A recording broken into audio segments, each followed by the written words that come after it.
So the whole YouTube situation between some YouTubers and FTX being promoted on the big YouTube channels has just got worse, if that was even possible. One of the big channels that was Millennial Money, which consisted of 4 of the biggest YouTubers in the finance space, which was Meet Kevin, Financial Education, Graham Stephan and Andrew Jenk, made up the Millennial Money channel.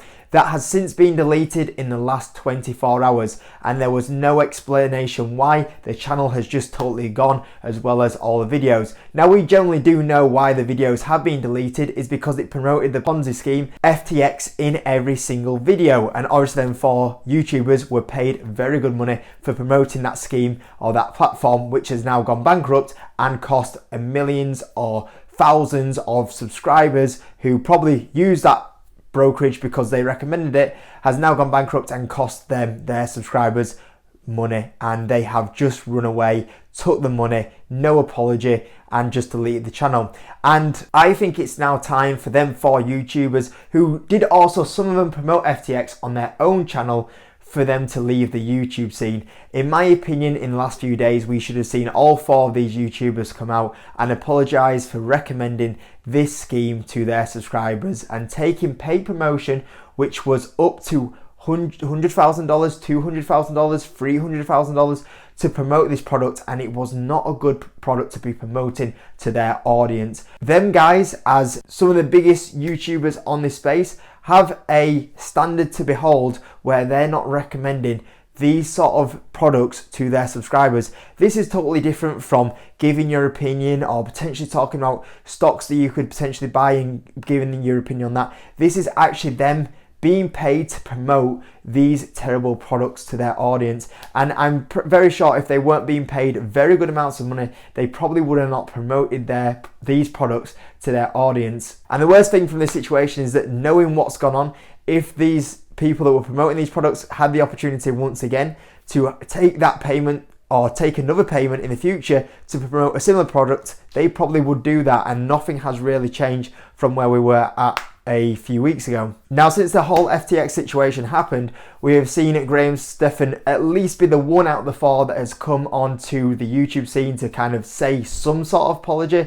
He said it in the terms of, it was not obvious that this was going to happen, but I'm sorry about it. So at least he attempted to give an apology. We saw Meet Kevin trying to go down the same sort of lines, but it was more through posting on Twitter or in the community tab on YouTube. And then he actually threw Millennial Money under a bridge a little bit when he actually made a video talking about that they probably shouldn't have deleted the FTX videos just because it's out there now, and you got to own up to it, and you just use that as an example to kind of move on from, which I kind of do agree with. At least he's admitting his mistake, and this is part of the thing. I personally, if I ever was to talk about a stock and it never works out, I never delete the video just because I would want to go back and watch that and learn from where I've gone wrong. But that's a totally different ball game to where we are from talking about paid promotion and promoting poor products to your subscribers.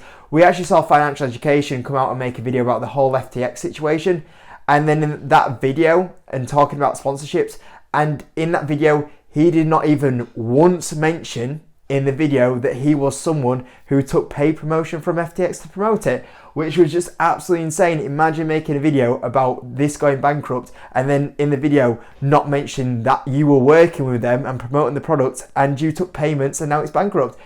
Unbelievable scenes. Probably the worst one out of the 4, and someone that I've totally lost any respect for within the last couple of weeks of that. And Andrew Jenk as well, there has been no public apology from him, and in fact, if anything, he's actually declining he ever worked with FTX, even though it's very clear on the Millennial Money, which he was part of, took payment as their official partner from FTX on that channel. So once again, I would say the last 2 are definitely the worst of the 4. And I think the worst thing about this whole situation is that when I made the last video on this, I had a few of you guys in the comment box basically come out and say, oh, what about so-and-so? They were also promoting FTX. What about so-and-so? They were also promoting FTX.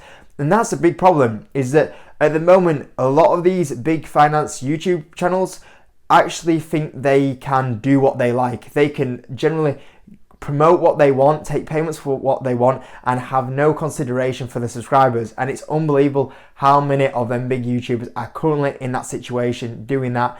And probably going forward, they would still do the same thing going forward, which is just still disgusting that they're willing to still work and promote. And I've seen a few of them since that still do that and promote products and being paid for it and have no regard for the audience, which is just unbelievable. And same again, there's still moving from there. There's still been no update from the SEC about if there's going to be any tightening on this YouTube space, which needs to happen. There needs to be regulation happen. And from these YouTubers here, my point of view now is that if they seriously can't look at the actions they've done and realise how bad they are, maybe for the exception of Meet Kevin, at least try to make an apology. At least Gray and Stefan try to make an apology.